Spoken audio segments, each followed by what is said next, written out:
هنوز در سفرم، خیال میکنم در آبهای جهان قایقی است و من مسافر قایق.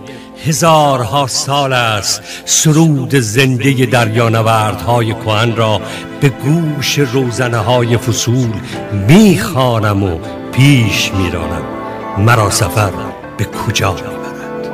کجا نشان قدم ناتمام خواهد داد؟ هنوز در سفرم.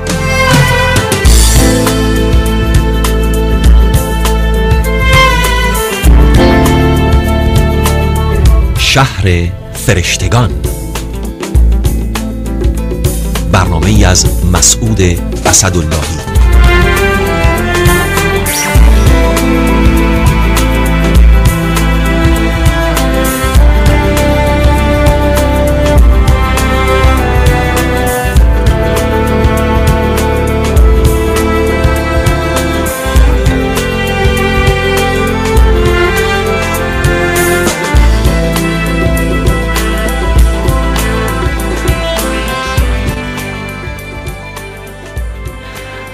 درود به شما، سلام به شما. یک شنبه دیگر، 4مین هفته از ماه می هستیم 2014 در لس آنجلس، در شهر فرشتگان.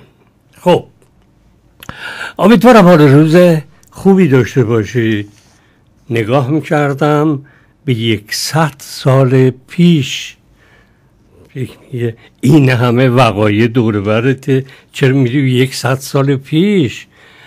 چرا اینکه من معتقدم همیشه، یعنی این سالها زیادتر در این باره حرف زدم و یک داستان واقعی رو هم براتون گفتم که این رو شاید 10 سال پیشم تو برنامه تلویزیون گفتم، جاهای دیگه گفتم، اما همیشه توی ذهنم هست. همیشه فکر میکنم اگر ما خیلی سالها پیش قبل از این اتفاق نگاهی به 100 سال پیش، حالا نه به چند هزار سال، به 100 سال پیشم میانداختیم، این مصیبت این گونه این همه سال مثل بختک روی سینه ما نیفتاد. میرم به 100 سال پیش، اشرف الدین گیلانی، ملقب به نسیم شمال که حتما اسمشو شنیدید، یک شاعر، یک روزنامه نویس، اون موقع زمان مشروطیت، قبل بعد، شعری داره در وصف روحیات مردم ایران. ما وقتی که این تیتر رو میگیم، یا نمونه دیگه از جمالزاده که کتابی درباره خلقیات ما ایرانیان که من بسیار در برنامه هام اون رو ورق زدم، چرا که خودم نیاز داشتم بخونم، یا سیاحانی که آمدن به ایران درباره ما نوشتن، چون خودمون کمتر می نویسیم.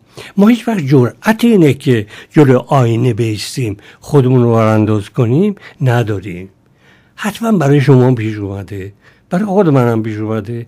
حالم خوب نیست، میدونم چه ریختیم، مثلا صبح زود موها در هم ریخته، شب مثلا نخوابیدی، قسط خونتو ندادی یا کرایت ندادی یا چک کارتو نگرفتی یا به 1000 تا گرفتاری. غمهای زیادی برای هر آدمی، حتی به تنهایی، نه این که سمبولیک یا با ایما و اشاره این باشه که به تاریخ نگاه کنیم و ملت، نه، پس وقتا حتی حوصله دیدن خودمون رو هم نداریم. یعنی تا تو آینه نگاه میکنیم رومون رو برمیگردونیم. هی الان موقع نگاه کردن به خودت نیست، اما مجبوریم نگاه بکنیم. ما در دورانی داریم زندگی میکنیم که کم کم اینا قلوب همینجوری داره میزنه بیرون. یعنی ساید افکت میگن اینجا، یه دوایی میخوری، قرصی میخوری یا یه غذای خوب میخوری، ظاهرا خوشمزه هم هست، بعد یهو دچار خارش میشی، دچار بیماریهای عجیب غریب میشی، یهو قلبت میگیره تا به جایی که آمبولانس 911 میبرن بیمارستان. شده ها، حتما شما هم یا دیدید یا تجربه کردید. اینها رو برای این آوردم که وقتی که این آقای شاعر بزرگ، این شاعر انقلابی، این شاعر تمام ایرانی نگاه میکنه به خلقیات ایرانی، نگاه میکنه به خودش، به همشهریاش، به خانوادهش، بعد به ملت ایران، بعد با این جرأت این رو میگه. چی میگه؟ میریم و این شعر رو لحظاتش رو با شما میخونیم.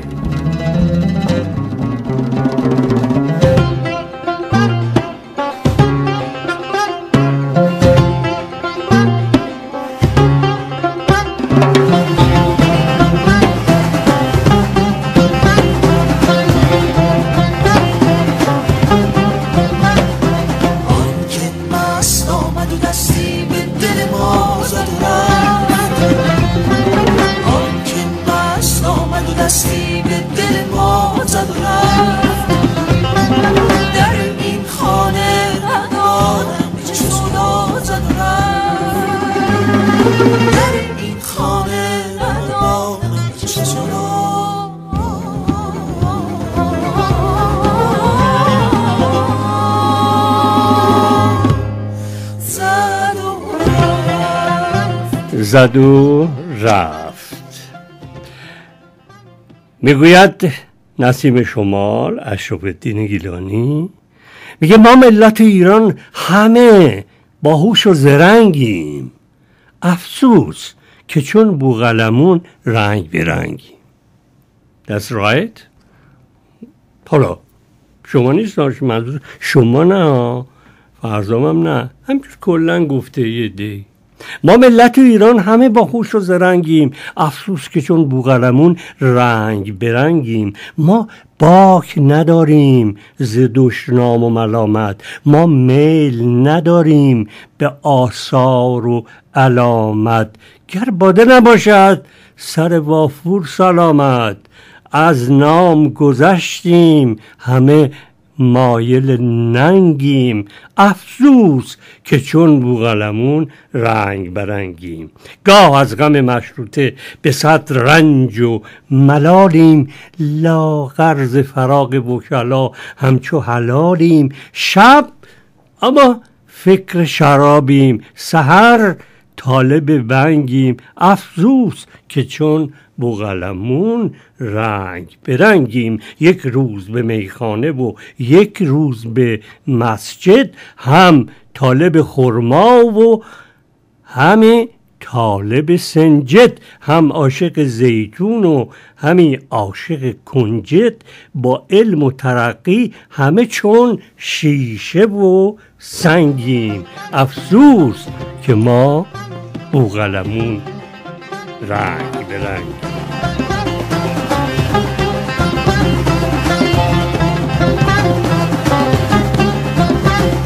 خواست تنهای ما را به رخ ما بکشد،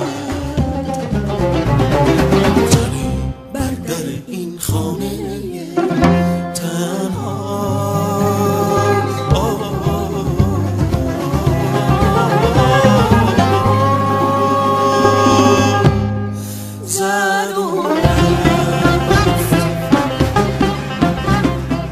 بله، زدند و رفتند و بردند و خوردند.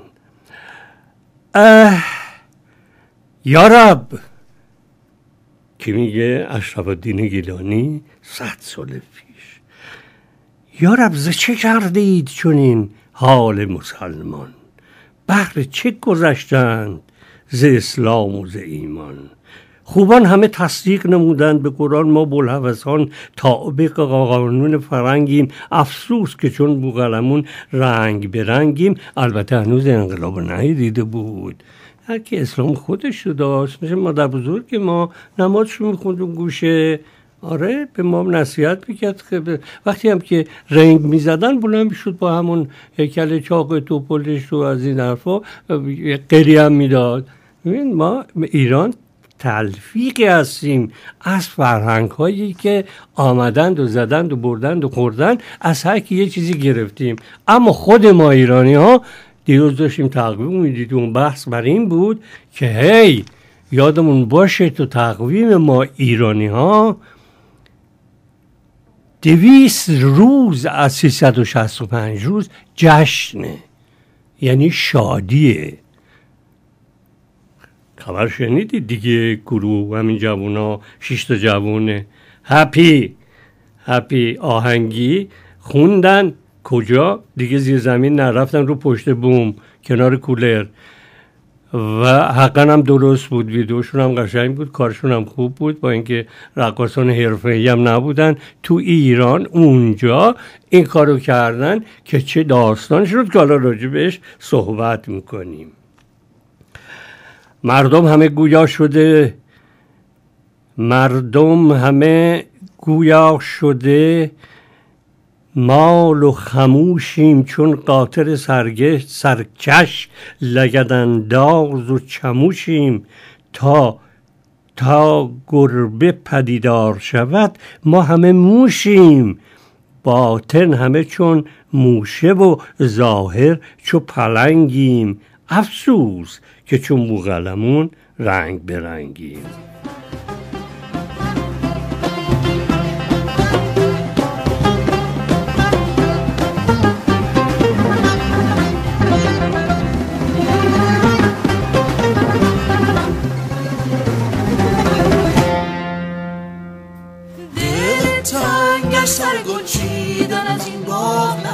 من در طلب دوست به هر کوچه دویدم، از مرشد و آخوند 200 طعنه شنیدم. اندر همه تهران 2 نفر دوست ندیدم، پر جان هم افتاده شب و روز به جنگیم. افسوس که چون بوقلمون رنگ برنگیم.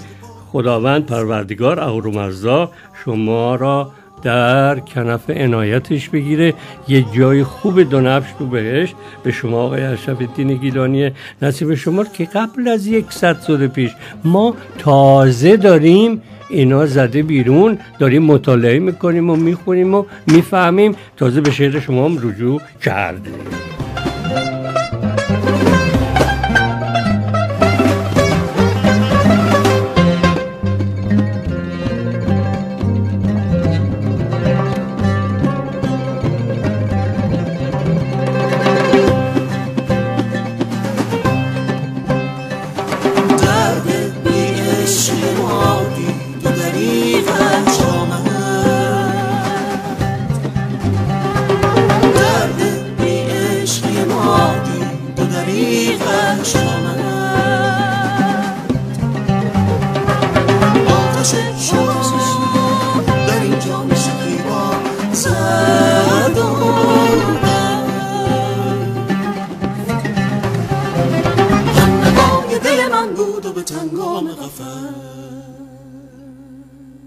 عجب چه شعر زیبایی، ابتهاج، این شاعر بزرگ ما چقدر شعرهاش رو روی ترانه میشه به زیبایی شنید، به زیبایی جا میفته.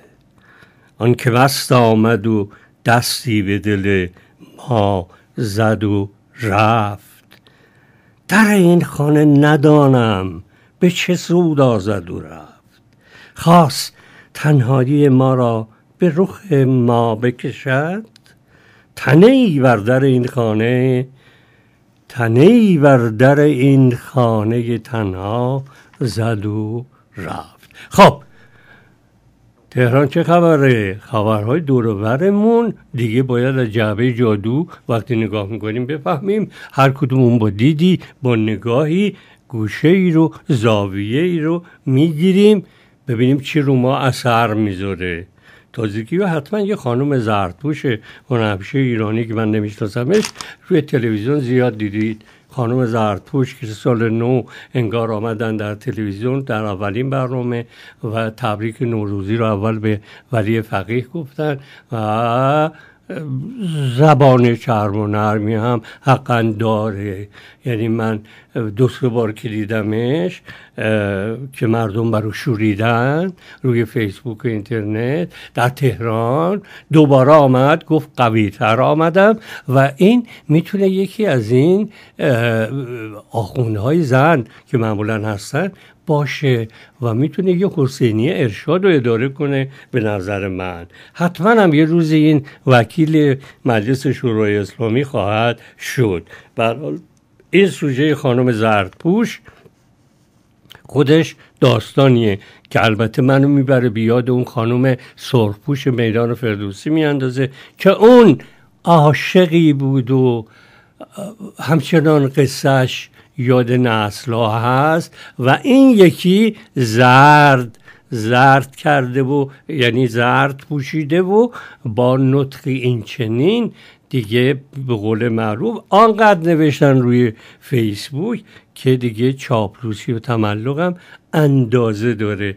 اما بیشتر از اون آقای افتخاری خواننده آوازخوان خوب که یه دفعه تو مجلس بوده، مجلسی که احمدی نژاد هم در اون بوده که رئیس جمهور بوده آن موقع، تصادفاً احمدی نژاد لبخندی میزنه و دستش تکون میده برای اینم به هر حال میره جلو. ناگهان چشم در چشم میفته، دل به دل نه 100 دل عاشق هم دیگه میشن، میپرن تو بغل هم. احمدی نژاد هم معمولا بغل کردن رو دوست داره، مثل زن چاوز و خواهر چاوز که ترتیب همه اونجا چاوز و اینا چون بعدا ناتنیش بود یه جوری حالا اونم داده بود بغل میکنه، اینم اون بغل میکنه. بغل کردن همون که آقای افتخاری به جایی میرسه که پاسپورت میگیره فرانسه که میگه برای همیشه از ایران میرم، بعد میگه آقا اشتباه کردم، غلط کردم، اصلا اینجوری شد، من توی موقعیتی قرار گرفتم، چی کار بکنم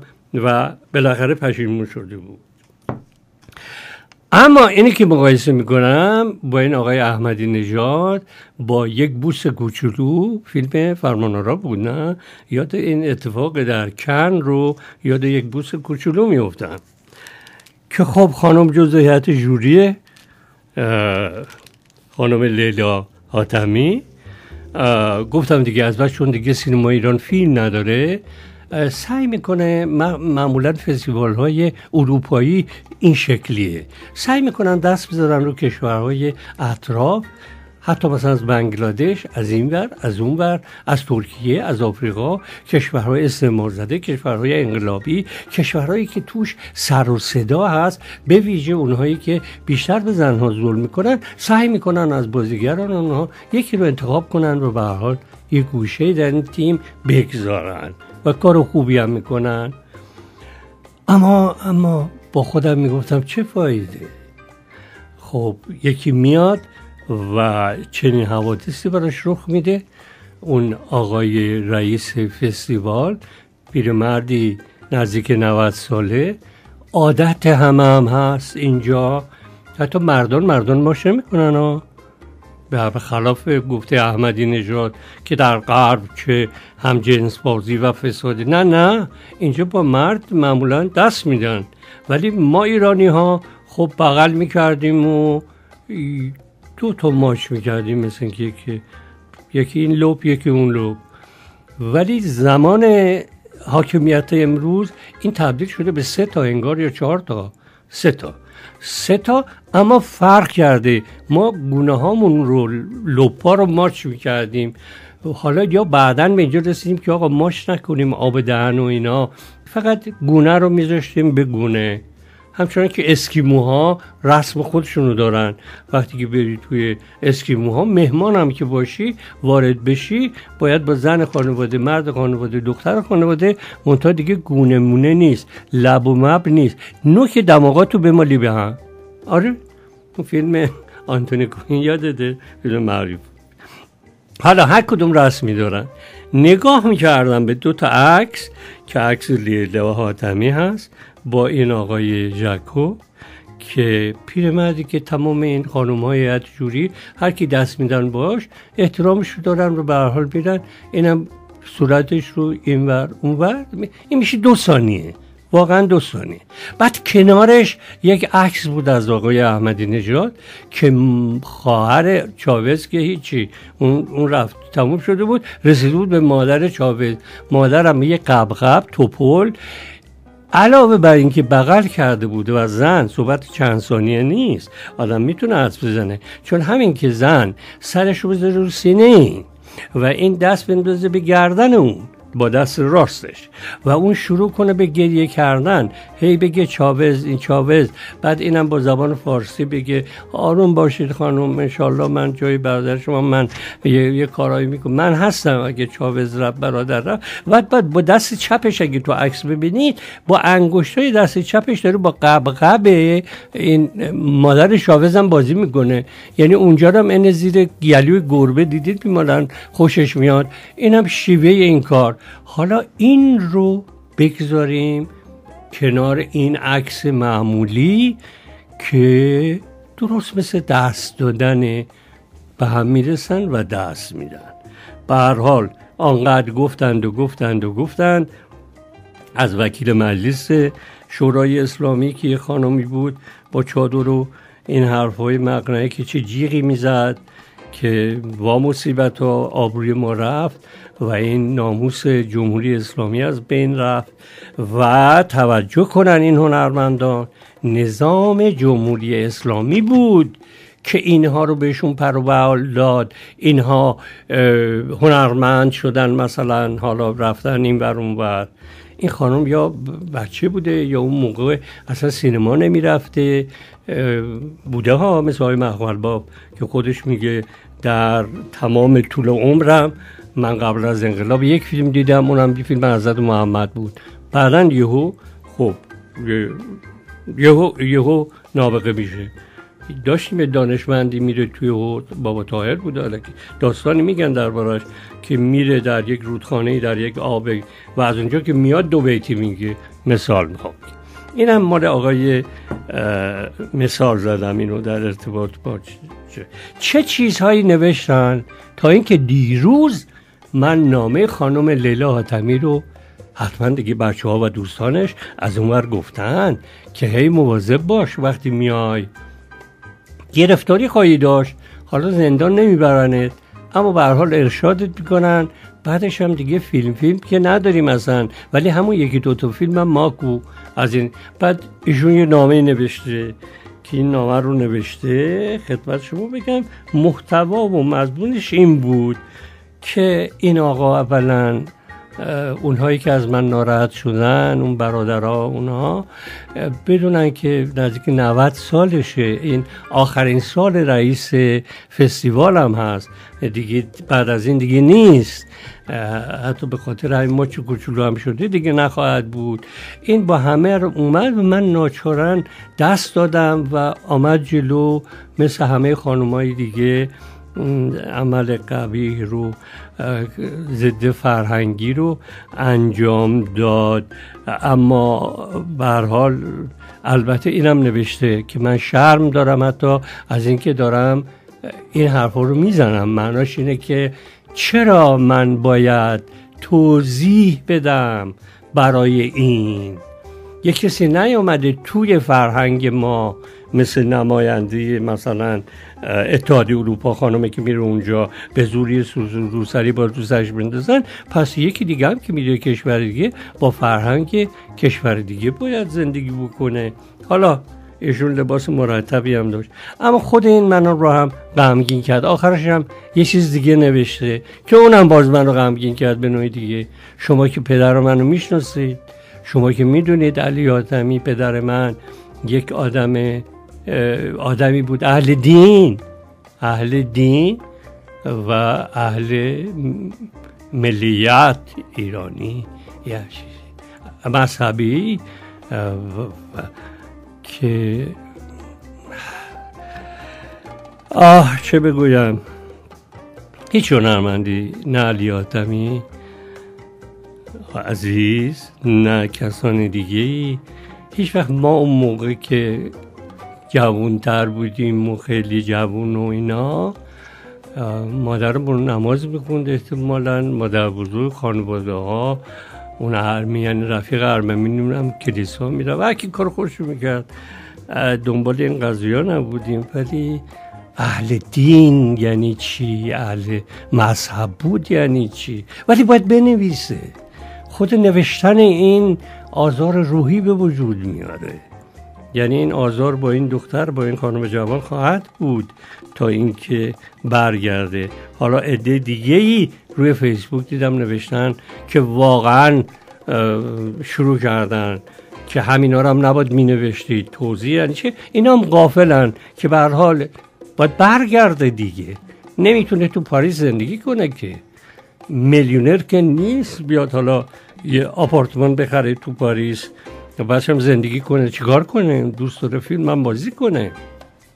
اونهایی که 30 سال پیش آمدن اینجا، یکی دوتا از هم خانما که حالا اونقدر خانم فروزان هم نبودن مثلا، یا خانم پروشی جوریه، یکی دوتا فیلم بازی کردن، آرزوشون بوده و اینجا میگن اگر به ما نقش بدن ما حاضریم روسری سرمون کنیم بریم ایران. حالا این خانم بیاد پاریس چیکار بکنه؟ گلشیفته فرهانی آمد و چه اتفاقی افتاد که با استعداد هم هست، البته هنوز جا داره اما گرفتاری داره. فکر اینو ما نمی کنیم. مثل بعضیا که میگن آقا ناراحتید باید ایران رو ترک کنی. شما فکر کن 4 میلیونی که آمدن، 2 میلیون وضعشون متوسطه، 1 میلیون وضعشون خوبه، 2 میلیون هنوز آوارن، هفته به هفته زندگی میکنن. یهو ما دستور بدیم 20 میلیون بیان بیرون. شما اصلا فکرشو بکن. یه 10 میلیون تو آب دریا غرق میشن، 5 میلیون میرن زندان ترکیه، 5 میلیون هم زندان‌های دیگه دنیا. این هم داستان فستیوال کن که فقط یه اشاره کوچولو بکنم که کارگردانی که نخل طلا رو برد، کارگردان ترک، فیلم ترک که تازگی ها من چند تا کار دیدم از اینها، البته غیر از 1 سالی که ایلماز گونی بود و فیلم یولو ساخته بود، به جای خودش بسیار با استعدادن. حتی بعضی وقتا یه تکه هایی از بعضی از سریال ها رو میبینم که میبینم اصول فیلمنامه نویسی درسته، شخصیت پردازی درسته. البته اونا این گرفتاری رو ندارن. یعنی مادره، مثل مادر قدیم ما که تو فیلم نشون میدادیم. لازم نیست همه روسری سرشون کنن. اونی هم که بی‌حجابن، موسیقی دارن، موزیک دارن، رقص دارن، زندگی تو فیلمشون جوشش داره. برای همینه به لحاظ اقتصادی هم روز به روز داره میره بالا. البته آقای گودار هم یک جایزه مشترک گرفت برای کارش. خدمت شما بگم و فستیوال تمام شد اما ادامه داستان باید ببینیم در ایران، صحنه‌های بعد. حالا خانم حاتمی میره و بعد بقیه ماجرا رو خواهیم گفت. عجب زمانه‌ای شده. یعنی ما غیر ممکنه که 1 هفته تیتر اول جهان نباشیم، یا با غنی کردن یا یهو این آقای مهافرین رو همین دیروز یهو اعدام کردن، همینی که جزو 30 میلیارد بود و اینها. دادگاه هم علنی نیست که یارو حرف بزنه بگه دم مرگی من بگم که من تنها نبودم، اون آقام بود، بالاییام بودن. زود سر آقا تمام شد، اعدامش کردن که فعلا قائله رو یه جوری بخوابونن. اوکی، بریم پاریس، یه ذره موزیک گوش کنیم و برگردیم. Je ne suis pas fier de sa vie qui veut me tuer. C'est magnifique être sympathique, mais je ne le connais jamais. Je ne veux pas travailler, non, je ne veux pas déjeuner.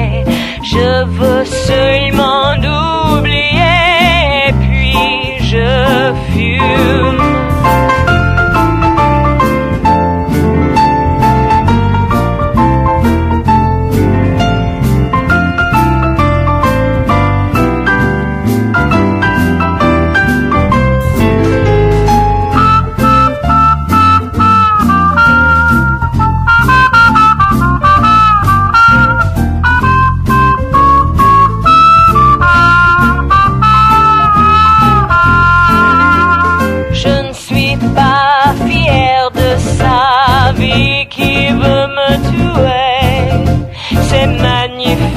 qu'être sympathique, mais je ne le connais jamais.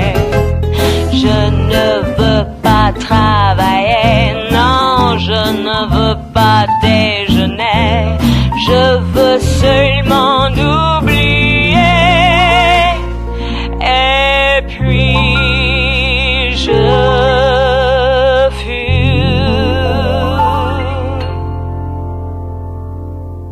خب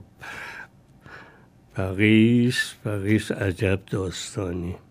نه دیگه من فکر میکنم از سال دیگه اگرم کسی جزو هیئت جوری باشه میفرستنش به بنگلادش و افغانستان و عراق و این حرفا.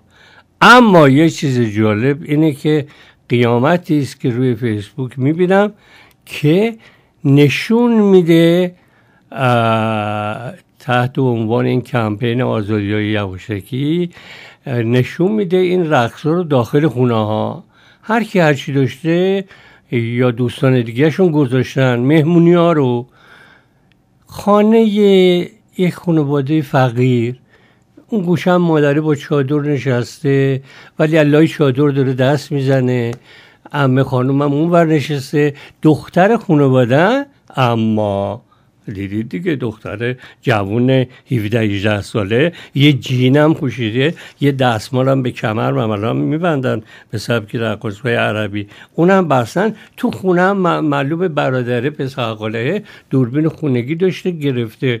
از این صحنه‌ها زیاد. چی نشون میده؟ حالا اگر اینجا تصویر بود نگاه که میکنی به لحاظ جامعه شناسی خیلی راحت میبینی مادره سر جاشه، مادره حالا بلند میشه این صحنه بعد میره دست نماز میگه میره نمازش هم میخونه. اما وقتی هم اینجا داره میرقصه دخترش که داره غیر میده هپی، اونا هم گذاشتن هپی هپی هپی هپی که داره رقص هپیشو میکنه، رقص خوشحالیشو میکنه، مادرم داره دست میزنه. یه نونوا رو دیدم خیلی جالب بود. نونواییه نونوایی دیده چیکار کنه عقب نمونه. اتفاقا تبلیغات من فکر میکنم از فردا صف میکشن دم سنگکی این نونوا. 2 نونوا همینجوری که قدیم منتها آهنگای اون آهنگای معروف شاطری بود که چجوری نون خمیر رو پهن میکنن میذارن رون چوبه میذارن تو تنور همینا. 2 نونوا هم شروع کردن به همین رقص. یعنی یک نوع مبارزه قری، همین قری که ما میگفتیم آقا درست نیست بعد نیست، این کار رو جلو میبره. جدی دارم میگم یعنی این مبارزه خیال نکنیم همیشه با توپ و تفنگه. یک اتفاق یه جو میفته، اون اتفاق چشم گوش مردم رو باز میکنه، به ویژه این که وقتی که پلیس با گردن کلفتی میاد وامیسته با یه خبرنگاری که این بیچاره ها هم از پشت گرفته بودن، حتما خواهش کرده بودن که حالا نشون داده نشن، از پشت و اون داشت مصاحبه میکرد. خود خبرنگاره این دادستان و بازجو بود. با چه این کار کردی؟ بعدش چی شد؟ چجوری گول خوردی؟ چی بهت گفتن؟ هیچی آقا به ما گفتن آدیشن بعد به ما فیلم میدن رول سینمایی میدن، ما گول خوردیم، ما فریب خوردیم، بهش گفته بودیم نذاره رو اینا و اینا. بعد افسره میاد میگه که در عرض 2 ساعت نیروی امنیت با تلاش بسیار و لشکر قوی پاسداران و بسیجیان گروه 6 نفر اونها رو دستگیر کرد و در عرض 6 ساعت ما این باند جنایتکار رو از بین بردیم. یعنی یک کمدی که یاد کمدیای اون موقع آقای مثلا ویتوریو دسیکا من میافتم که رولای اینجوری هم بازی میکرد. شما فکرشو بکن. بعد من نشستم جلوی این عکس دارم نگاه میکنم به این سرهنگه که سرهنگ دیوانه شدی مگه توی گروه تبهکار گرفتی؟ اگه قرار بود بگیرین بقیه اون میلیاردیا رو چرا نمیتونید بگیرید؟ چرا مرزبانی اونجا اون 5 بیچاره‌ای که گرفته بودن دستشون رو بسته بودن اونا رو با اون همه دیگه خواهش و التماس اول گفتید رجز خوندید که ما پدری در میاریم از همه کشورهای همسایه اینا رو به ما، بعد دیگه خواهش و التماس و با کراچی صحبت و با پاکستان و با اون آقای رهبر سنی ها در بلوچستان اون پادرمیونی میکنه، یه نفر رو چون میکشن بقیه رو شما تحویل میگیرید. به هر حال این انقلاب این چنینی به واقع داره درست جا میفته. چرا میگم جا میفته؟ باز هم تکرار کنم، ما نخواندیم، ما را نگذاشتن بخوانیم، چون نگاه میکنم دیگه خود من نمیدونستم، بسیاری هم نمیدونستم که این کتابای مدرسه که ما میخونیم دبستان اینا، اون آقای آیت الله بهشتی، آیت الله مطهری، آیت الله فلان پشت این کتاب ها بودن. اینا تو وزارت فرهنگ اون زمان جزو بررس ها بودن که چی به خورد بچه ها بدهند. دولت هم خیالش راحت بود، خیلی راحت، بر نخوره به اونهایی که علاقه‌مند به سیستم گذشته بودن. بنده هم که اینجا نشستم الان ترجیح میدادم از تونل زمان بگذرم برگردم به همون گذشته، این سر جاش. اما چون فکر میکردن، چون شناخت نداشتن، میگفتن این که داره کارشو میکنه، آخونده 5 تومانی و اینا، اداره اوقاف تازه میان ما بهشون پول میدیم، یه خمس زکاتی هم بگیرن، جان عرضت دعا بکنن و تو حسینه ارشادم شریعت چی میگه فوقش مرگ بر اینو اون نمیگه که داره راجع به اسلام و اینا هر چقدرم قوی تر باشه. اینو بزرگان امنیتی سالهای بعد که ما آمدیم در پاریس تعریف میکردن، چند تا سرهنگ و چند تا تیمسار تو لندن تو پاریس، که آقا ما اصلا جدی نمیگرفتیم اینا رو. سرهنگی بود در پاریس که حالا اسمشو بذاریم کنار که از دنیا هم رفت، که این آقای سرهنگ تعریف میکرد که آقای خمینی رو سال 42 بعد از اون ماجرا خودش میگیره تبعید میکنه و بعد یه دفعه دیگه خودش میگیره میذاره تو ماشین صندلی عقب، پتو هم روش میذاره، خودش با احترام میبره عراق اینو که نکنه آسیب بهش برسونه. بعدن تو پاریس عصبانی بود، همینجوری که یعنی همینجوری که به سیگار پک میزد عصبانی بود که سیگار میکشید. میگفتیم نکش سرهنگ اینقدر سیگار و اینا. میگفت من تو ماشین بودم، من کاش کارو تموم کرده بودم. گفتم نه این صحبت تو نیست، امروز به اینجا میرسم که حرف یک نفر نیست. دولتی بود، سلطنتی بود، از هرچی چپ، هرچی سوسیالیست، چپ‌های در گونه‌های مختلف می‌هراسید و آخونده ها میگفتن آقا ما فقط میتونیم اینا رو بیرون کنیم و دولت و بالا و پایین و ساواک اینا میگفتن درسته، ما میتونیم جلوی آخونده، یعنی آخونده رو تقویت کنیم که جلوی چپ‌ها رو بگیریم. خب این بوده دیگه، به همین دلیل که داشتیم هم ما احترام میذاشتیم، آخوند جماعت هم فرق نمیکنه، مثل آخوندهای همه دینا از روز تولد با ما بوده هست. یعنی روزی که تولد پیدا میکنی، بعد موقعی که میخواد عروسی بکنی، موقعی که میخواد طلاق بگیری بازم اون یه جوری هست، وقت مرگت هم میاد چیکار میکنه؟ وامیست نماز میت میکنه. یعنی تمام دوره زندگیت اینا یه جوری لازم بودن. منتها نمیدونست دولت که میخوان روی تخت هم جلوس بفرماین که زدن و این حرف رفسنجانی بود که بعد از 1400 سال تازه اسلام آمده سر جاش نشسته. مگه به همین الکی ها باید بیاد پایین؟ درسته باید اصلاح بشه ولی همچون الکی که نمیاد پایین. های های های های های های عجیبه.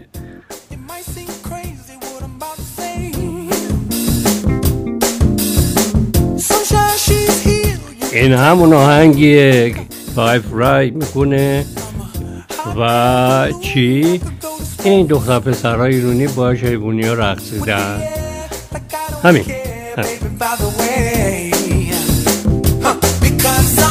Clap along.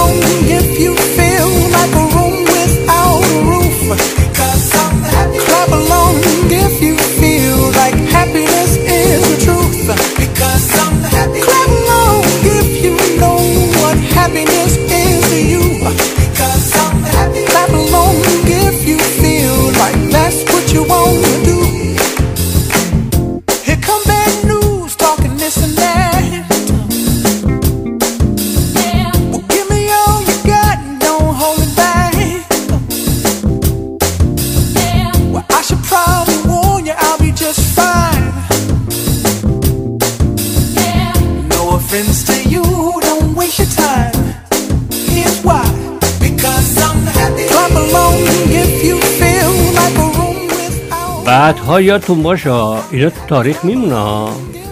این رقصه تو تاریخ یه جا ثبت میشه. در آیندگان خواهند نوشت که یه گروهی یه جایی یه تلنگری زد که یه اتفاقاتی افتاد، دونه به دونه جرأت کردن روسری رو از سرشون برداشتن. توجه کردید؟ همینی که ذره ذره انگشت توی سوراخ بکنن و کم کم حالا با سوزن هم شده این سوراخ رو باز کنن، باز میشه، ترک میخوره و دیوار فرو ریخته میشه. عکس‌ها رو میبینید که مادر بزرگ پیر داره با این آهنگ میرقصه، نونوایه داره میرقصه، بچه آبادانیه تو خیابون بی پول بدبخت داره میرقصه، نه خونه داره نه حیاط داره نه دیوار. تو مناطق جنگی دارن میرقصن، همه دارن میرقصن.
آنکه مست آمد و دستی دل ما، آنکه مست آمد و دستی به دل ما زد و رفت، در این خانه ندانم به چه سودا زد و رفت.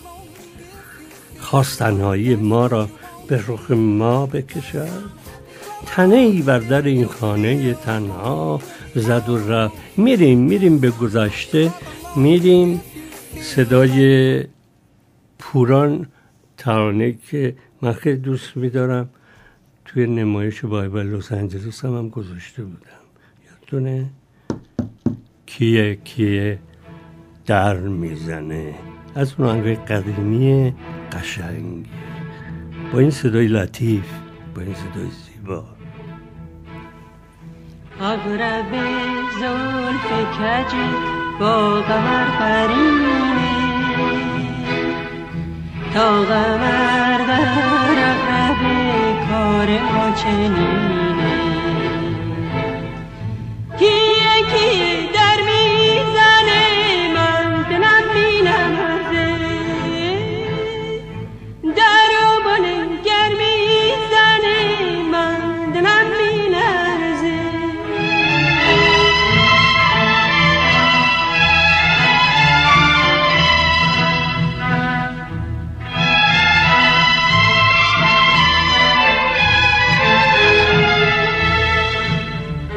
ای پری بیا در کنار ما، جان خسته را مرنجان. برم مرا خسته جان مشو، تا فدای تو کنم جان. برم مرا خسته جان مشو، تا فدای تو کنم جان.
نرگس مست تو و بخت من خرابه، بخت من از تو و چشم تو از شرابه. کیه کیه در میزنه من دلم میلرزه، در و بالم گر میزنه من دلم میلرزه.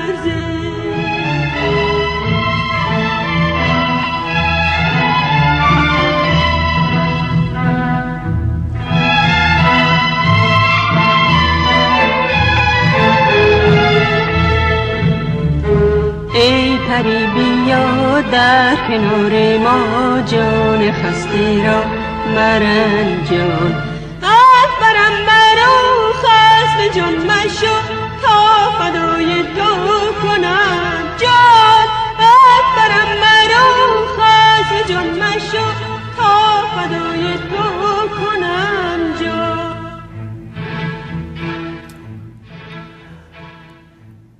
آدم باورش نمیشه، یعنی چنان بعضی از این گروه ها رو ول کردن که کاش یه نفر اصلا حیرت میکنه. حتما هست اما کسی گوش نمیکنه، حتی از خودشون زعمای قوم، که آقا این خبرهای این گونه اینا حتی تأثیر میذاره روی شخصیت شما در جلساتی که توی جهان حتی برای اتم یا هر چیز دیگه، حتی اگه قصدتون ساختن بمب اتمی باشه یا نباشه، اینا اثر میذاره. وقتی این عکس‌ها پرواز میکنه در ثانیه روی تمام فیسبوک های جهان میره، حتی بزرگان و سیاستمداران دنیا هم نگاه میکنن، تابلو رو میبینی، پلاکات رو میبینی، بیدق رو میبینی که این ورش و اون ورش رو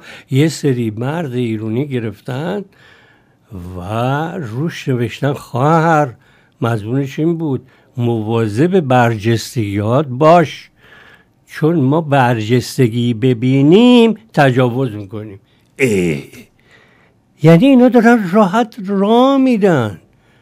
پلیس و آژان و پاسدار هم کاری بینا نداره.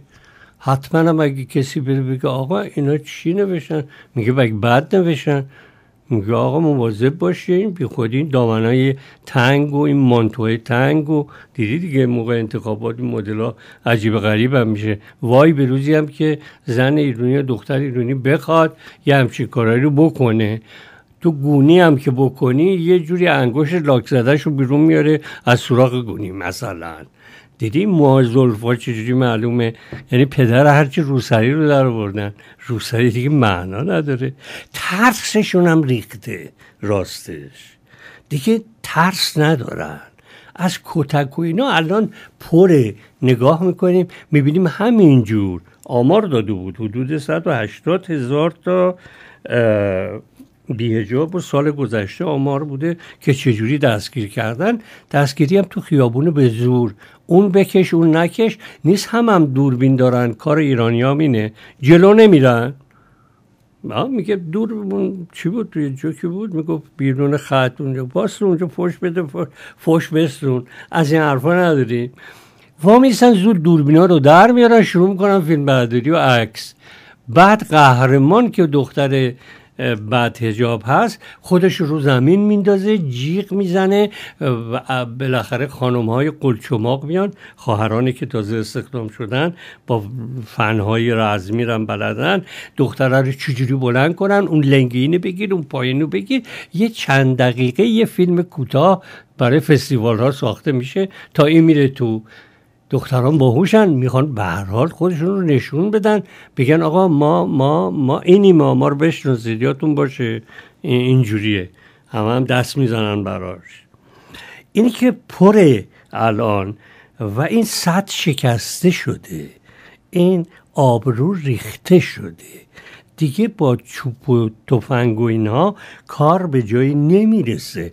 انقدری که رئیس جمهور اسلامی ایران امین آقای روحانی دیده دیگه چی بگه. توی جلسه سخنرانی دیروز پیروزش گفته که آقایون پلیس، نظامی، پاسدار، بسیج، گروه مقاومت و حفاظت از ناموس ملی، به زور مردم رو به بهشت نبرین، ویل کنین، بذارید خودشون راه بهشت رو پیدا کنن.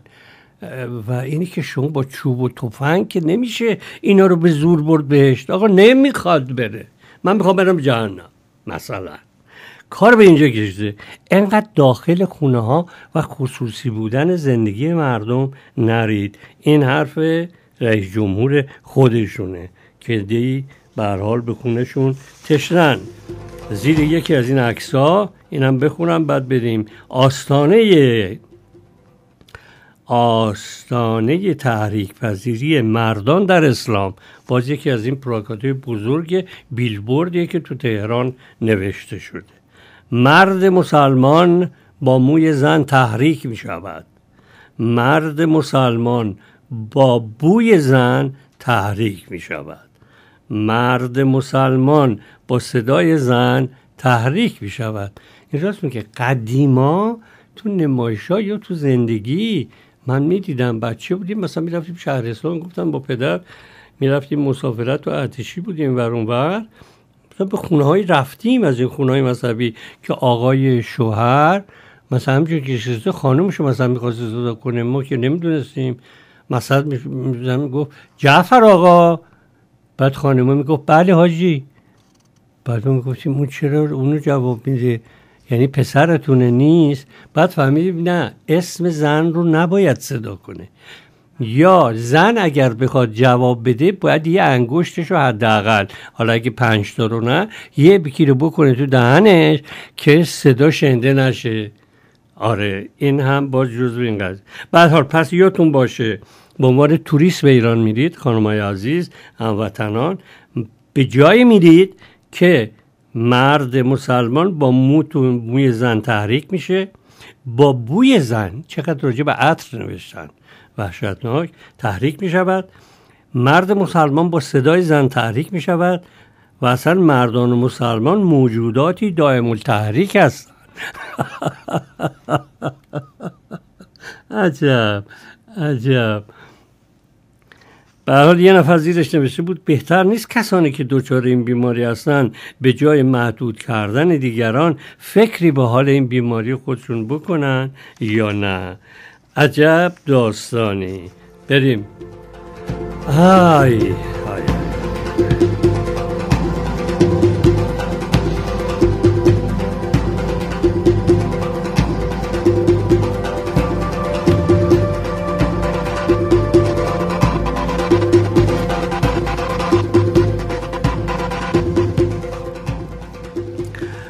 خب روز زن، مردم همه نویسنده شدن و خوب هم هست. مردم همه دارن توشون رو بیرون میریزن، مخصوصا روی فیسبوک ها، چون تو اسمت هم میتونی ننویسی. بعضی هم با نمک می‌نویسن، بعضی خوب می‌نویسن.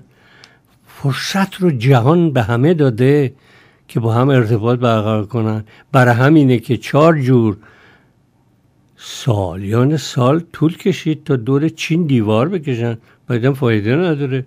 حالا دیگه فقط توریست ها میرن اونجا، پول میگیرن اون بالا عکس میندازن مثل تخت جمشید ما. اما در چین دختر شایسته هست، دختر سکسی هست، رقصای دست جمعی هست. گروهی دیدم من، همه دختران بیکینی پوش زرد، اینا لباس دخترایی که اون شب که گروه مسلمان فوتبالیست ایران به برزیل میره مسابقات جهانی، قراره که دور بزنن و برقصن و سرود بخونن. فقط هم یه بالا دارن، یه ذره کوچولو هم پایین. that's it. حالا همه بحث اینه که رو کردن به تلویزیون و برادر زرقامی و تلویزیون جمهوری اسلامی که دیگه انواع حرفا حضرت عباس کمرتو بزنه اگه پخش نکنی، نمیدونم اگه مردی پخش کن، اگه ناموس دیگه شروع شده از الان و اونام حیران که چیکار بکنن چون جای ادیت هم نداره. حالا اومدیم تماشاگران هم نشون داد که برزیلیا همینجوری لختن تو این آب و هواشون. حالا اون روز به خصوص هم که دیگه کار داره. به هر حال یکی از این نوشته ها این بود که به این آقای صادق رئیس قوه قضاییه میگه به مناسبت سالگرد روز زن خواهران یه جمله زیبا بگید برای زنان ایران، بانوان، خواهران، مادران. میگه گفت تعدادی از زنان فاسد به زودی اعدام میشوند. میگه دوباره گفت نه برادر یه چیزی بگو که مردم خوشحال بشن. گفت ها، گفت تعدادی از مردم خوشحال دستگیر میشوند به زودی. دوباره گفتن آقا اصلا حرف از دستگیری نزن، داریم تمرین میکنیم برای جلوی دوربین تلویزیون، خبر خوب بده. گفت ها، برخی مفسدان اقتصادی اعدام خواهند شد. که شد. گفتن سعی کن خبری که مردم رو نگران بکنه نده. گفت خیلی خوب، مردم نگران نباشید، فقط مفسدان اقتصادی اعدام میشوند. خوبه؟ میگه گفتم برادر من، عزیز من، یه چیزی بود که مرگ و میر و اصلا اعدام توش نباشه. مثلا درباره آب و هوا حرف بزن اگه چیزی نداری. بعد دوباره صادق میگه که به دلیل آلودگی هوا تعدادی از مردم خفه شدن که عوامل آن به زودی مجازات میشن. بعد یواشکی میگه البته منظورم اعدامه. بعد یه چشمکی هم میزنه به خبرنگاره.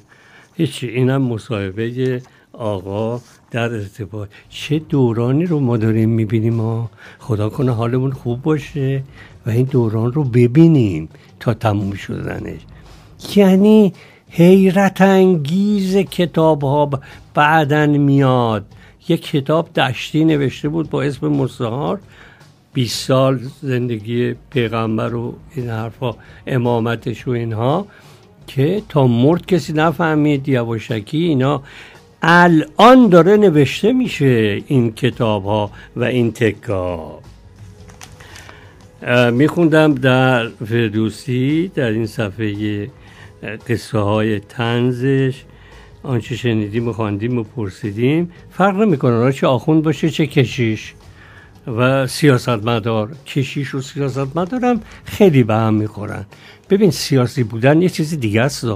سیاستمدار و سیاست باز همون دلاله است، همون کاری که آخوند میکنه بعضی کشیشا میکنن. به هر حال در مراسم تو اینم یادم اومد به دلیل آقای پاپ که مسافرت کردند و امروز نشون میدادن، در مراسم تودیع پدر پابلو کشیشی که 30 سال در کلیسای شهر کوچکی خدمت کرده و بازنشسته شده، از یکی از سیاستمداران اهل محل برای سخنرانی دعوت شده بود که در روز موعود مهمان سیاستمدار چیکار کرده بود؟ تحقیر داشت.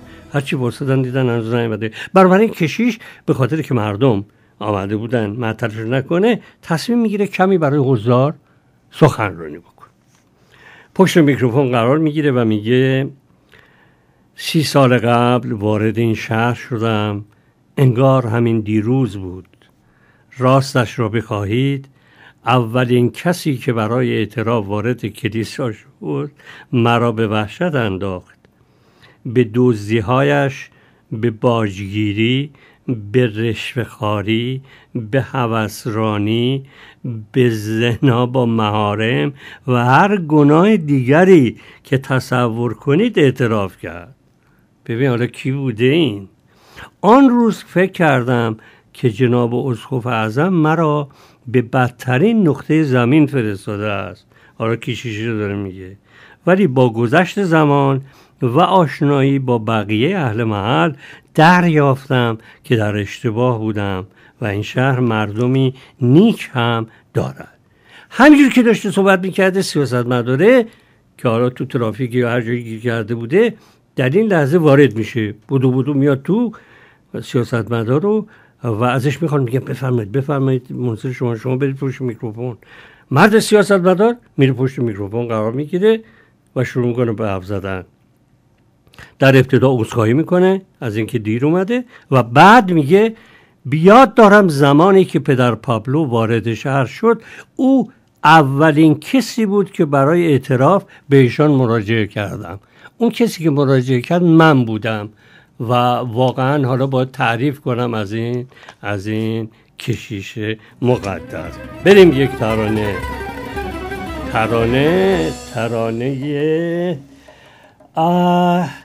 بریم سراغ آقای ناظری. سراغ ناظری، شهرام ناظری یا شوالیه ناظری، تخصصی دارن این فرانسوی‌ها در پذیرایی از اهل خاورمیانه، چه هنرمند چه سیاستمند. کسی بنشین که او از دل خبر دارد،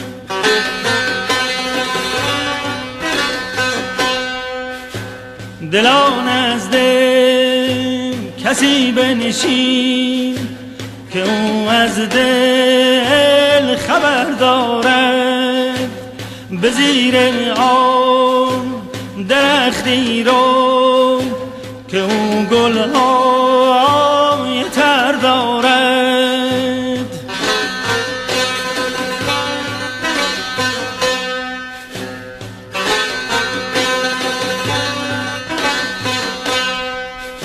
نه هر کلکی شکر دارد، نه هر زیری زبر دارد، نه هر چشمی نظر دارد، نه هر بحری گوهر دارد. الا یا صافی ادل کسم ولا بلها، کش خواستم نمود اول ولی افتاد مشکل ها.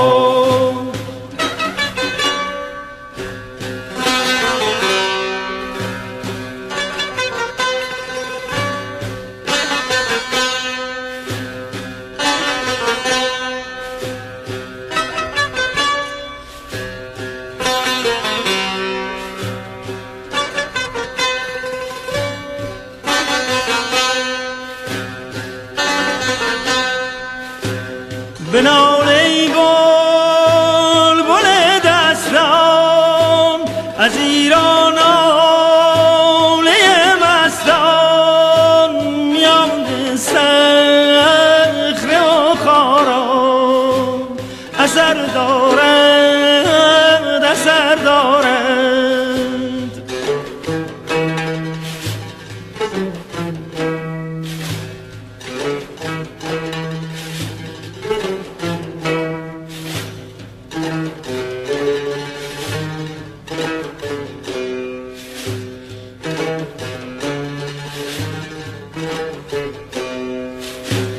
بنال ای بلبل دستان از ایران آله مستان، میان صخره و خاران اثر دارد، اثر دارد، اثر دارد، اثر دارد، اثر دارد، اثر دارد. الا یا صافی اگر کسن ولا بلها، کش خواستم نمود اول ولی افتاد مشکل ها. به بوی نافه کاخر سبا زان طور بگشاید،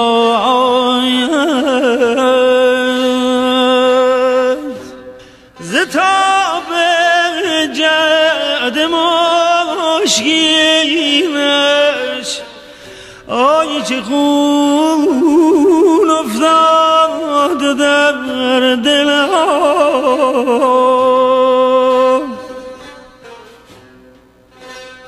شب تاریک و بیمه موج و گرد آبی چنین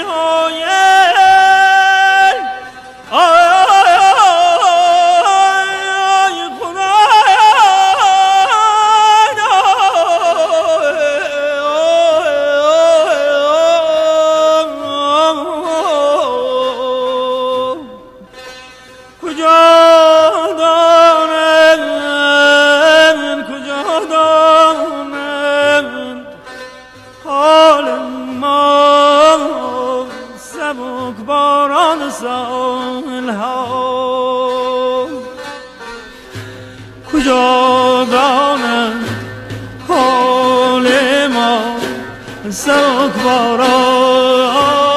ساحل ها هلایا یا مستابی اگر کسر هلا دلها کش خواستم نمودم من ولی افتاد نوشنها کش خواستم نمودم من ولی افتاد نوشنها کش خواستم نمودم من ولی نگاه می‌کردم به این تیترهایی که همچنان داره میاد در ارتباط با گروه های خشمناک خواهران، برادران، بسیجیان،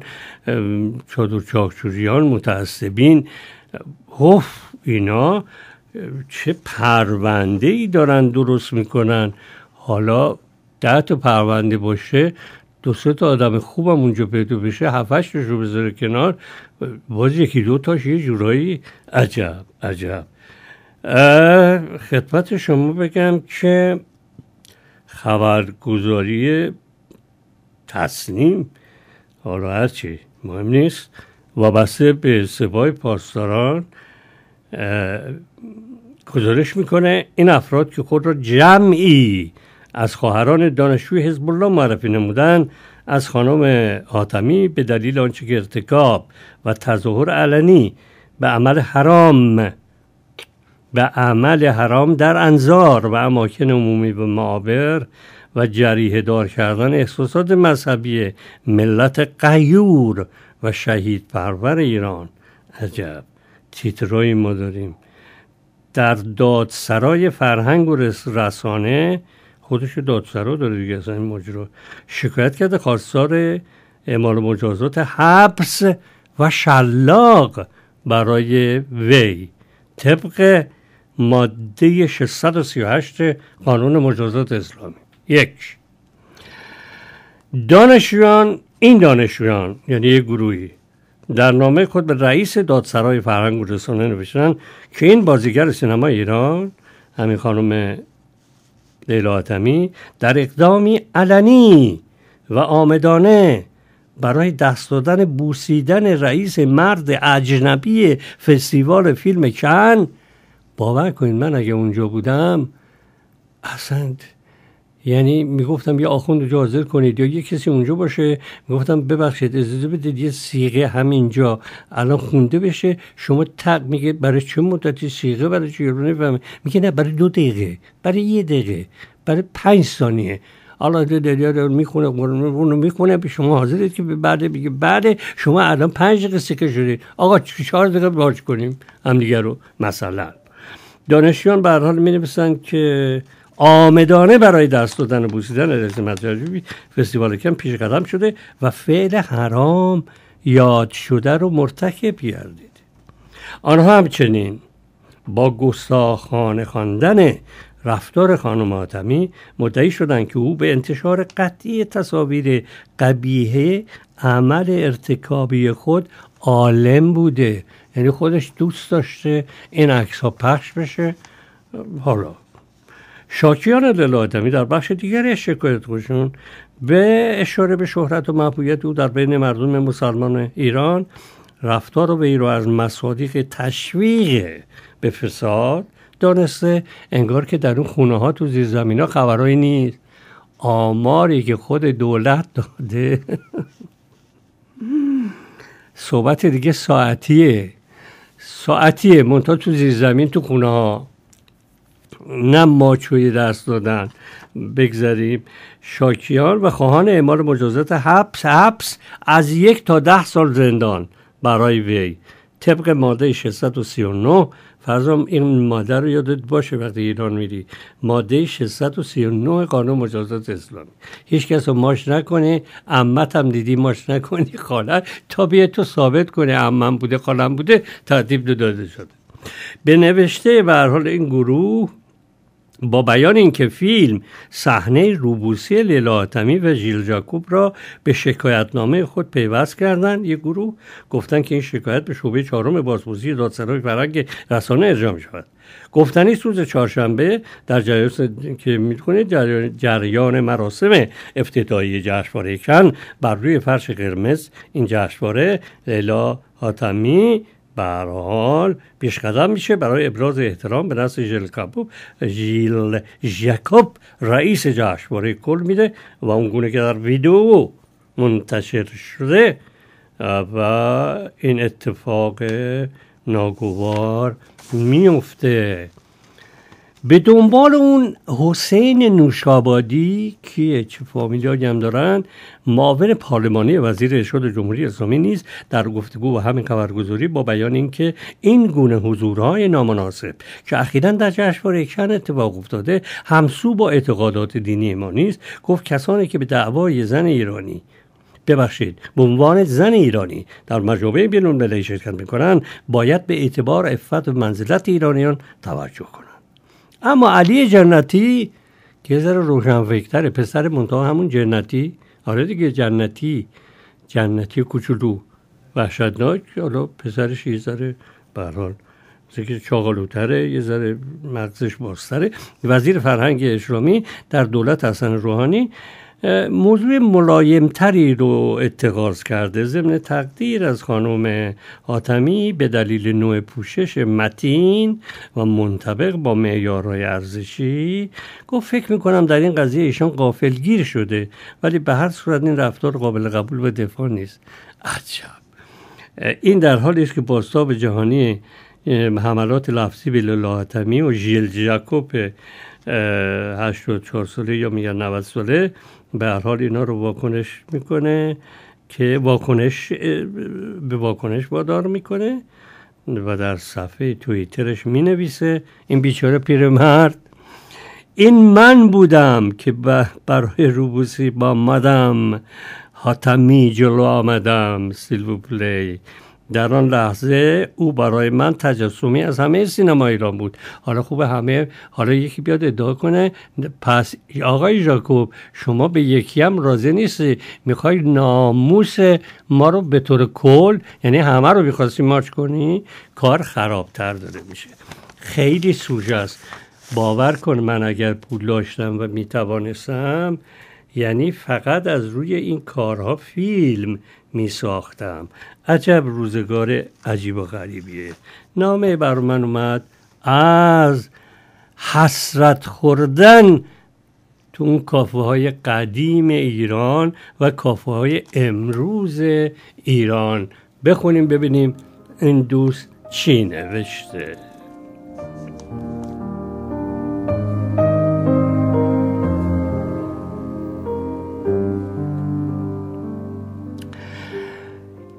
می‌نویسه اینجا حسرت ها کوچکند اما دست نیافتنی. خوردن یک لیوان آبجو در کافه شلوغ در دل تهران شاید اولویت زندگی خیلی از آدم ها نباشه، اما برای بعضی ها همین هم به یک حسرت بدل شده. تهران شهری است مدرن با قوانینی که هیچ مطابقتی با زندگی پیشتر مردمون ندارن. ماهواره و اینترنت طیف وسیعی از مردم این کلانشهر رو با سرعت زیاد با شیوه‌های آزادتر زندگی در غرب آشنا میکنه و نبود این آزادی‌ها براشون حسرت برانگیز میشه. حسرت‌های کوچکی مثل نوشیدن یه لیوان شراب یا آبجو در یک کافه و صرف یک فنجان قهوه بدون پوشیدن مانتو و روسری. آیا این کارها در تهران فقط در حد یک حسرت باقی مونده؟ تهران شهر زنده‌ایه، نه به خاطر جمعیت شلوغی و ازدحام زیاد اون، بلکه به خاطر پویایی در فراهم آوردن هر آنچه که شهروندانش بخوان. تهران شهریه با کافه‌های زیرزمینی، کافه‌هایی که در اون میتوان کنار بار نشست و یک لیوان آبجو خورد، مانتو و روسری رو از تن در آورد و سفارش قهوه‌ای رو داد که در آن چند قطره ویسکی هم ریخته باشن. کافه‌هایی هستن که میشه در اونا سفارش حشیش و ماریجوانا داد. البته ببخشید اینا نیست، حسرته. تا پایان تنشگی به خوردن مشغول بود. گزارشی که براتون نوشتم این دوست ما حاصل ماها تلاش برای به دست آوردن اعتماد کافه‌داران زیرزمینی و رفتن به درون اونهاست، جایی که رویاهای کوچک برخی شهروندان با خوردن یه آبجوی خنک تحقق پیدا میکنه. صبحانه بیروسری. پس از این کافه های کوچولو که اول حتما عضویتش باید قسم بخورن، حتما دستشونو با چاقو بشکافن، خوناشونو قاطی کنن که همدیگر رو لو ندن، هست. وارد خانه قدیمی میشویم، هیچ نشانی از یک کافه نداره. یعنی انگار وارد یه حیات قدیمی خونه شدی، زنگ میزنی درواز میشه و میری تو. اینجا کافه زیرزمینی در حوالی خیابان، من بذار اسمش رو نگم، حالا شده که بشنوه برن تمام خیابان زیررو کنن. به هر حال در یکی از خیابان‌های تهران که درهای اون تنها جمعه ها، اون هم فقط برای صرف صبحانه باز میشه. طرف هم عجب فکر بکری کرده. البته نه برای همه ها. ما 2 هفته پیش موعد قرار گذاشتیم، وقت گرفتیم. اونم تازه یه نفر واسطه دوست آشنا بوده که ما رو معرفی کرده، میز برامون رزرو کرده و 40,000 تومان هم به حسابش ریختیم. خیلی بامزه. برای صبحونه که امروز بتونیم برای خوردن یک صبحانه منحصر به فرد به این مکان بیایم. بچه‌های رونه هم که اهل ریسک و با جرأت. خب حالا خونه رو تشریح میکنه.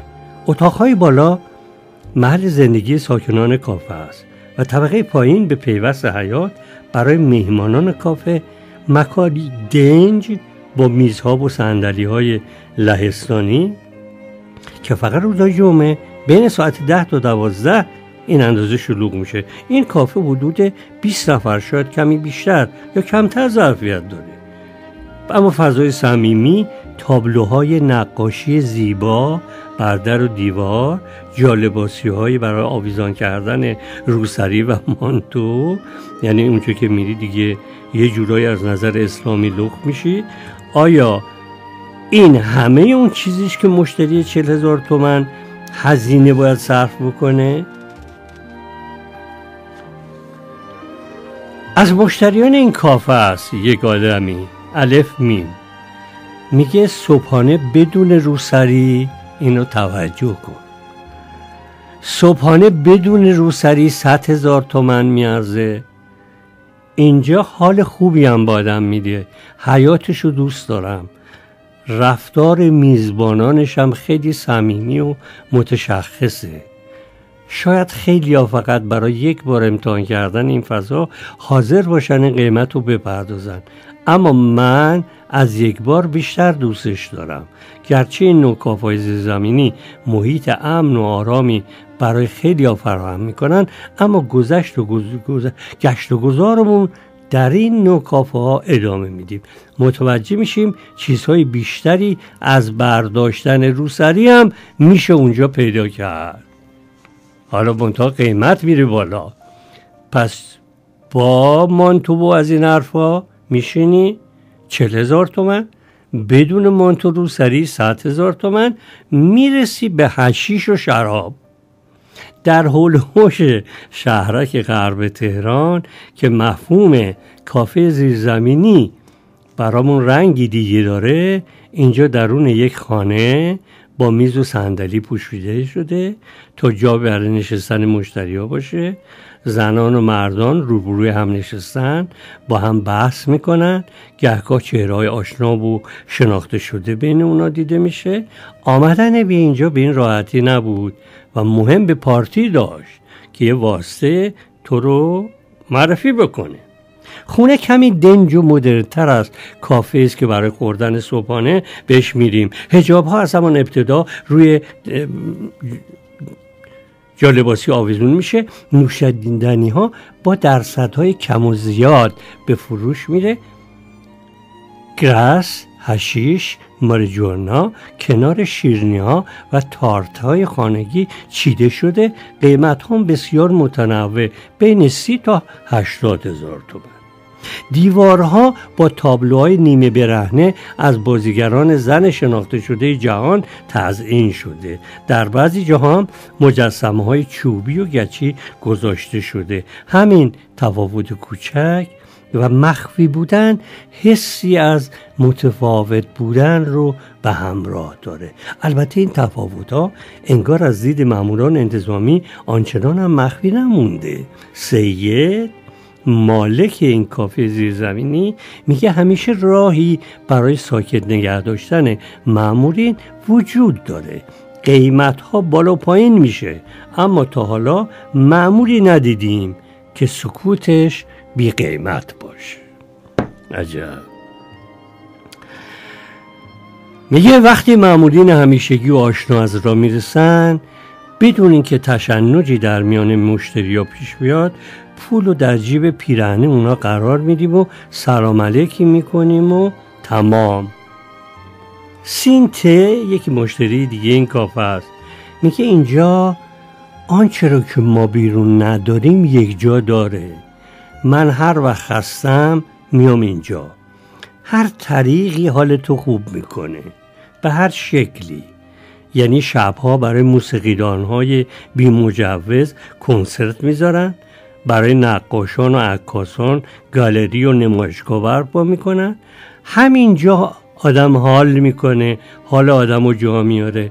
انگار در ایالتی کوچیک در قلب تهران قرار گرفتی و از قانونهای خودش پیروی میکنه. البته همه از وجود چنین کافه‌هایی در تهران خبردار نیستن. برای همین هم هست خیلیا برای رسیدن به حد اقل‌هایی از این آزادی حاضرن پولهای کلانی خرج کنن که به سفرهای خارج از کشور برن. نمونهش همین ترکیه اون بغل. آمار رو میدیدم در تلویزیون که بیش از 1 میلیون در طول سال فقط ایرانی به اونجا میره. ببین چه پولایی میبرن. وقتی به استانبول، مالزی یا به اینجور جاها سفر میکنی، اولین کاری که انجام میدیم رفتن به یک کافه و خوردن یه لیوان مشروبه. هنوزم بعد از این سالها که به این کشورها سفر میکنی، تازگی این کار برامون از دست نرفته. خوردن یه لیوان مشروب الکلی، نه در خلوت خانه دور از چشم مردم که در میان هزاران چشم به شکل قانونی، فقط برای لیلا تازگی نداره. دیگرانی هم مثل لیلا برای سفرهای تفریحی به خارج از کشور میرن و از لذت این کار میگوین.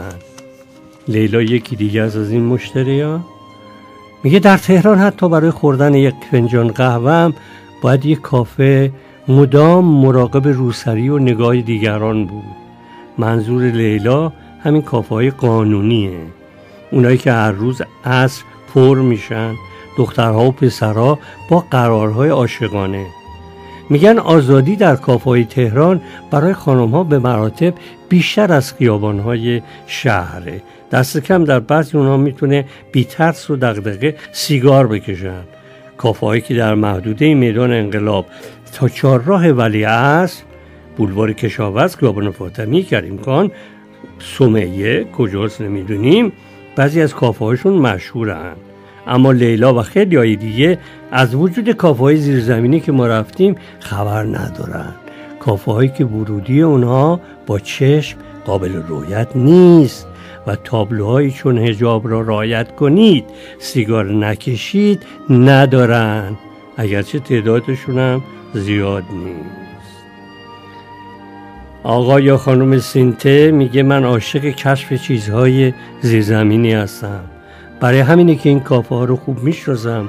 واقعیتش هم بخواید تعداد کافه های زیرزمینی که واقعا کافه باشن خیلی کمه، شاید به اندازه انگشتان یه دست.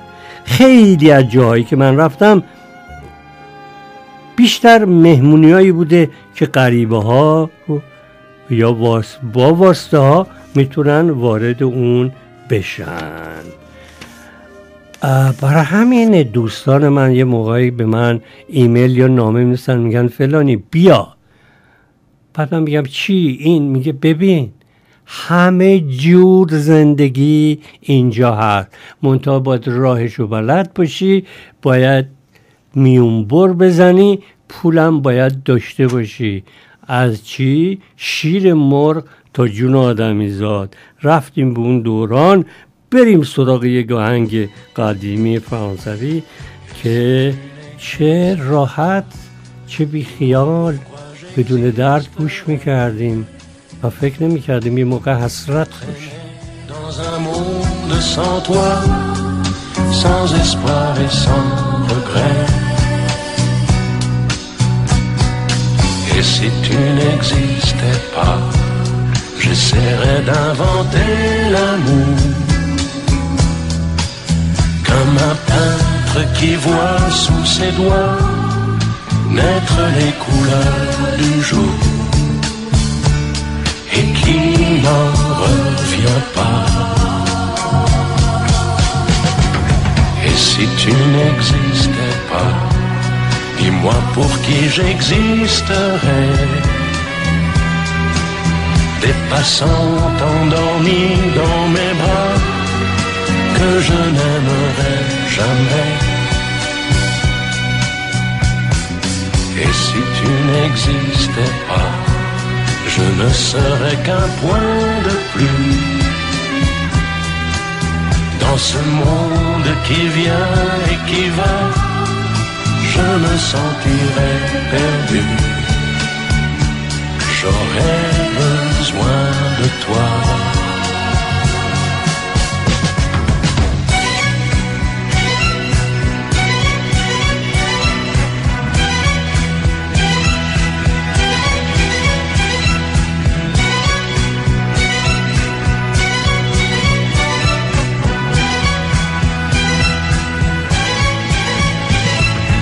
Et si tu n'existais pas, dis-moi comment j'existerais.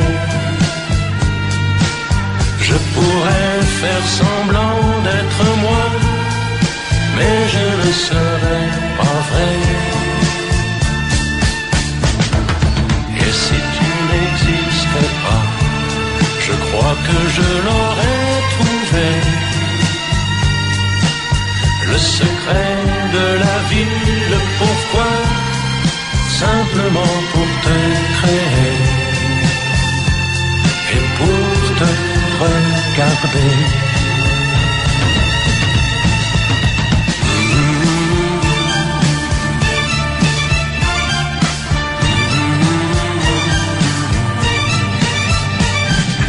Et si tu n'existais pas, dis-moi pourquoi j'existerais.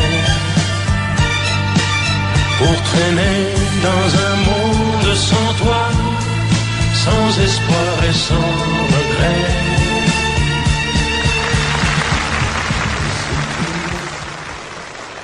خب عجب، من داشتم سفر میکردم با این ترانه به اون سالها، جنوب فرانسه، نیس، کن، سفرهای به یونان و جزایرش به اون زیبایی ها، اون خونه های سفید، اون سالاتی که کنار استخر میخوردیم با اون پنیر یونانی، با اون آبجوی خنک، و اسپانیا، ماربیا جزایر اونجوریش، ایتالیا. چه روزگاری بود. و حالا اینجا قرار گرفتیم، طرح یک زندگی، یک نواخ درم برای آمریکایی‌ها با همه آزادیشون میسوزه. راستش آمریکایی وقتی پا میذاره به اروپا انگار تازه وارد شهر شده. وقتی که نگاه میکنه به فلورانس تازه میگه اینجا کجاست خدای من، ولی آباد کجاست، سانتامونیکا کجاست، این خیابونای درندشت که تو هیچی نمیبینی از تاریخ، از هنر، از گذشته. اما خب همه چی هم ممکنه دلش باشه. بگذاریم. این آقای عالی پیامی که میشناسید، متخلص به حالو، همچنان اینا شب شعرشون دارن. خیلی برای من جالبه. گفتم یه زمانی بود که ملت ایران شریک نبود در ساختن سرنوشتش. از بالا یه دستوری میرسید، همینه که کسی حجاب نداشت، همینه که ما موتلقو میرفتیم، همینه که دست یه نفر رو میگرفتیم، با همین چیزا میگفتیم راحتی ما آزاد و اینا. اما در ساختن سرنوشتمون شریک نبودیم. اما الان زمانه به جای رسیده که مردم ایران از گدا و دارا و ندار و تحصیل کرده و با سواد و بی سواد مجبور شده که در ساختن سرنوشت مملکتش شرکت کنه. برای همینه که اون فردای زیبا روزی خواهد آمد که امیدوارم زودتر باشه. یعنی از نونوای سیاسی، همونجوری که مثال زدم، داره میرقصه، ازش ویدیو گرفتن، خمیر داره میگیره، تا مادر بزرگه، تا جوونه، تا کافه‌های زیرزمینی که اینجوری خوندیم، تا هزاران اتفاق عجیب و غریب. و این شب شعر، ما یه شب شعر گوته داشتیم که کلی داستان داشت، با ایما اشاره چند تا شاعر یه چیزی گفتن آقا انست گوته رو دورش گرفتن امنیتی. البته خب نیامدن تو اون بارون، رفتیم نشستیم با چه هیجانی، بعد به هم میگفتیم فهمیدی اون چی گفت. وقتی اومدیم بیرون، آقا ما همیشه اینجوری بودیم، سینمامون هم اینجوری بود. نمیدونم اینو گفتم یا نه، فرضاً اینو میگم، حالا اگر بعداً گفتم ولی بعد تو یه روزی از جلوی سینما کاپری رد میشدم، سینمام اینجوری بود، یک دوره‌ای بود، ترانه اینجوری بود، نمیدونم شعر اینجوری بود، فیلم اینجوری بود. هر چقدر کمتر میفهمیدی میگفتی هنریه. از جلوی سینمای میثاقیه کاپری رد میشدم، دیدم کامیون واسه دارن صندلی میارن بیرون. آقای میثاقیه که چه آدم نازنینی هم بود، تهیه کننده خوبی بود، صاحب سینما کاپری هم واسطه دست و کمر. من رسیدم و سلام علیکم اینا، گفتم چه خبره؟ آتیش گرفته، یک اتفاق افتاده اینا که گفت نه ببخشید داریم صندلی رو عوض میکنیم. گفتم چرا؟ گفت این تماشاگرها با چاقو پاره کردن خیلیاشو. گفتم چرا؟ گفت یه چیزی از فیلم خوشم نیومده. نگاه کردم دیدم فیلم پرچیه مال مرجویی. حالا فیلم پرچی چه بود؟ داستانش مال بخنر بود، آلمانی، از اونجا گرفته بود آقای داریوش مرجویی و فیلم پرچی درست کرده بود و هیچ ارتباطی هم پیش نمیومد. اونجا هم این نبود مثل آمریکا که اگه 10 دقیقه اول فیلم دوست نداری بیا بیرون پولتو بگیر و برو. نه، جنس پس گرفته نمیشود. این که یارو هی نشسته اعصابش خورد شده، گفت اصلا سیخو بده ببینم، چاقو بده ببینم، جرد داده، هرچی مخمل و صندلی‌های قشنگی هم داشت. گفتم آیا میثاقی مگه شما این سناریو رو نخونده بودین براتون آوردن، شما تهیه کننده این فیلم بودین؟ گفت چرا؟ گفت اتفاقا وقتی خوندن من زیاد نفهمیدم. گفتم بعد گفتم پس چطور؟ گفتن چون نمیفهمی بیاتون باشه این هنری ها، این جایزه میگیره ها. اینه که اینجوری بودیم، اینجوری بود ماجرا. حالا اون وسط ها 2-3 تا میومد حتما بود دیگه هنری داشت که هم قلب رو تاچ میکرد هم حرفکی میزد. این به جای خودش. خیلی باید با یک زیرکی، با یک رندی، با یک هنری میتونستی اون موقع چیز. اما الان همه چیز روی دوباره دوره تازه شدیم، سیخکی راحت. شب شعری که هست این آقایان، اون دختر و اون آقا و اون شاعرها رو مدتی بردن زندان، آبخونک هم خوردن، برگشتن. تماشاگران هم نگاه میکنی که من تماشاگران رو میبینم لذت میبرم از جرأت اونا. اگر همینجا یه نفر باشه راجع به جمهوری اسلامی، باور کنید سالن خالی میمونه. اینو بذارید من بگم. رفتم دنبال یک سالن، از سالنی که ایرانی ها دارن در یک گروهی ایرانی صاحبان مدیریت اونجا، هیئت مدیره، گفتن آقای اصولی نمایشت سیاسی که نیست. گفتم نه، فوش و اینا به کسی نمیدیم، اما همین زندگی ماست اونجا اینجا، دلتنگی ها، غر زدن ها. گفتن به هر حال بالاخره نشد، راحت کنم. اگه میگفتیم مطربی و ساز و ضرب و اینا حرفی هم نداره، میگفتن قدم تو چشم، کیترینگ هم میاریم شام هم میدیم. به هر حال اون زمان اینجوری بود. حالا شب شعری که من میبینم باز اینا میخونن، انقدر درست میخونن که گفتم آغاز دوره دیگه‌ایه، نه فقط در این زمینه، در همه زمینه ها.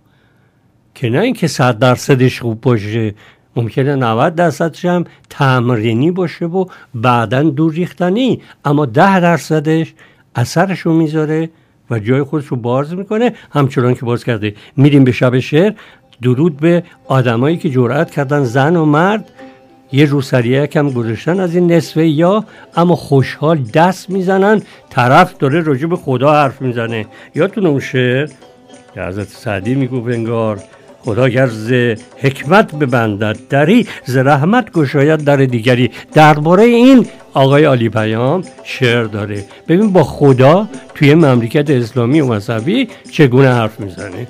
بریم.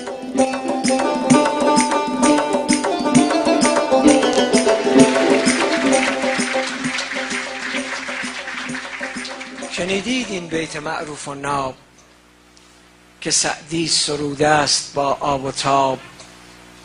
گریزد ز حکمت ببندد دری، ز رحمت گشاید در دیگری. خداییش در این 30 و چند سال ندیدیم رحمت، ندیدیم حال.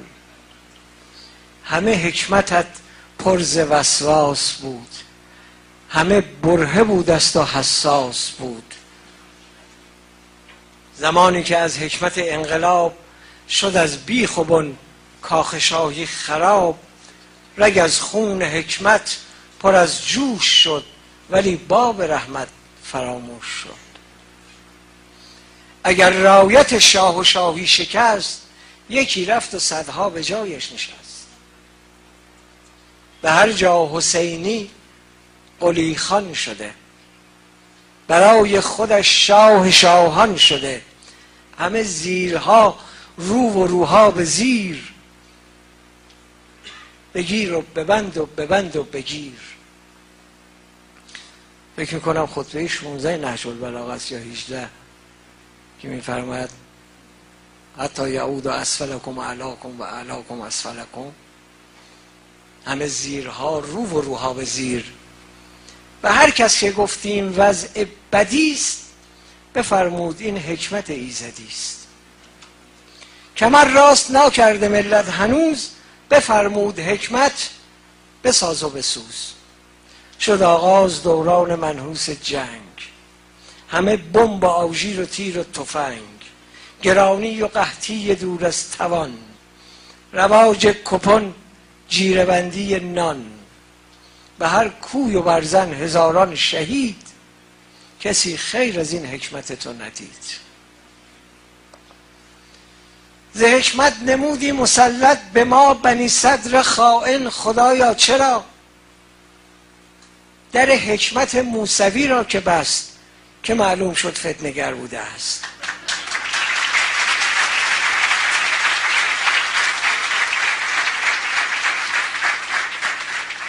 پس از آن شده هاشمی روی کار، همان بی بصیرت، همان بی بخار. سپس خاتمی سال 76 به دوران پر التهاب و تنش زده قفل بر قفل 57 به اصلاح 100 وعده ها داد و رفت. به اصلاح خود فاتحه خواند و خواند، در رحمتت همچنان بسته ماند. بنازم به این حکمت آخری که افسار اشتر به دنب خری. نمیدونم این مسئله شنیدید یا نه. میگه سارمونه آخر عمرش داشت میمرد، به شترش گفت ما رو حلال کن، ما زیاد بار ازت کشیدیم، زدیم اتشلاق زدیم، گشنگی تشنگی. گفت همه رو حلال میکنم، ولی اون روز تو بازار افسار منو بستی به دنب خرت، اینو من نمیتونم تحمل کنم این خفت. بنازم به این حکمت آخری که افسار اشتر به دنب خری. ز حکمت سر کار شد 8 سال، یک عده تتن تن تن پاچه مال. همه عاشق مایه و اسکناس، فقط اختلاس و فقط اختلاس. در این ملک آمد هزاران شکاف، چو افتاد در جاده انحراف. در حکمت دیگری بسته شد، انرژی من جملگی هسته شد. چه گویم ز تحریم آثار آن، نمانده است تاب و نمانده توان. به یارانه کردند ما را خراب، فتادیم در چاله منجلاب. خدا سفت‌تر بسته این بار در، فقیران گدا گشنه ها گشنه تر. هر آنچه بر این ملک آمد شکست، همه حکمت ایزدی بوده است. به جای شراب آبگوره شدیم، از این حکمتت پاره پوره شدیم. ز حکمت اگر سفت بستی دری، ز رحمت زدی قفل محکم تری.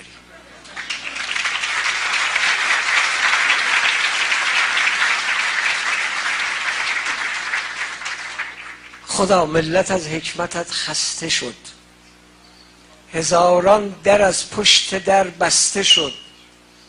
بیا لای در را کمی باز کن، کمی هم ز رحمت سخن ساز کن. وگرنه به طنز و به لحن ملیح، کند حالو این شعر سعدی صحیح. گریزت ز حکمت ببندد دری، به زحمت گشاید در دیگری. عجب.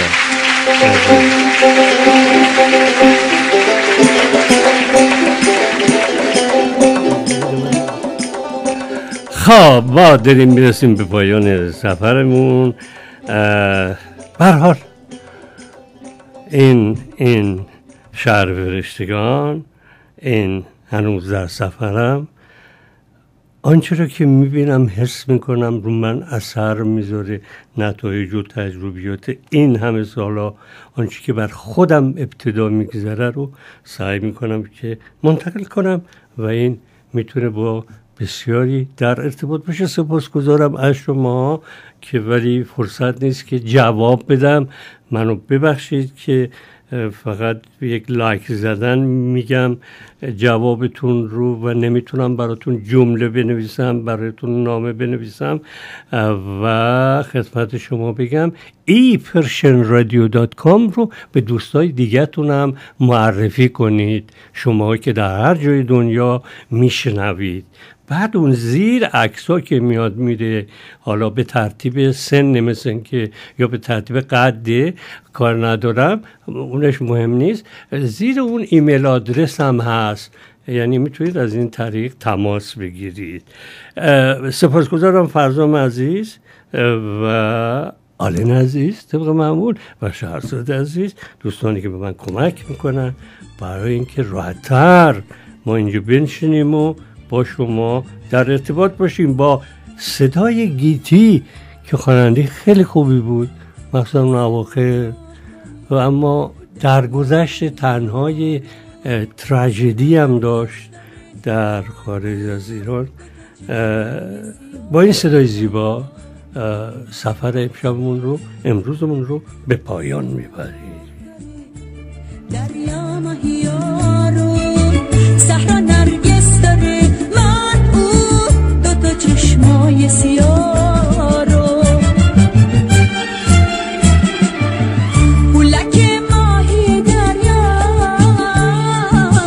یه ستاره هوابه، ای نگاه همه دریا دل من در تب و تابه، دل من در تب و تابه.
شهر فرشتگان، برنامه‌ای از مسعود اسداللهی.